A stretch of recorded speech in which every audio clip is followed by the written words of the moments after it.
ताज्या बातम्यांसाठी महान करेला सबस्क्राइब करा आणि बेल आयकॉनला क्लिक करा।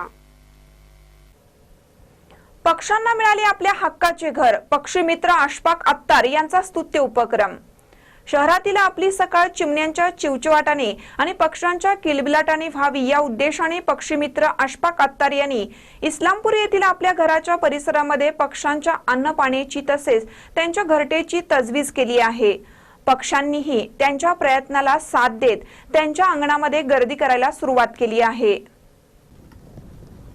वाढते प्रदूषण, शहरीकरण, औद्योगिकरण यामुळे पक्ष्यांच्या अनेक जाती नामशेष होऊ लागल्या आहेत।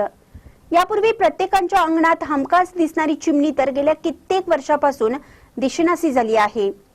पक्ष्यांच्या किलबिलाटाने आणि चिमण्यांच्या चिवचिवाटाने होणारी सकाळ आता ग्रामीण भागात क्वचितच कुठेतरी पाहायला मिळते। पण पक्षीमित्र अशफाक अत्तार यांनी सुरू केलेल्या उपक्रमामुळे पक्ष्यांचा किलबिलाट ऐकायला मिळत आहे।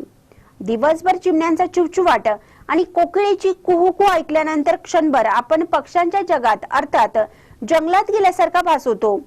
चिमण्यांसह लाल बुडाचा पक्षी, कबूतर, कोकिळ, कवडा असे अनेक पक्षी त्यांच्या अंगणात आता गर्दी करू लागले आहेत।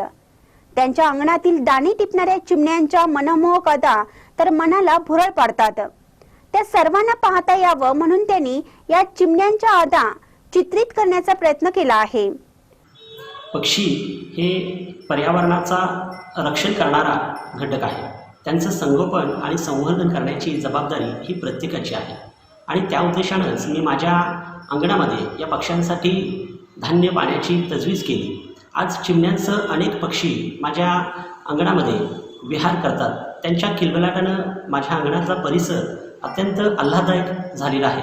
त्यांच्या संगोपनातून आणि संवर्धनातून मिळणारा जो आनंद आहे तो आनंद अनमोल आहे आणि हा आनंद प्रत्येकाने घ्यायला हवा।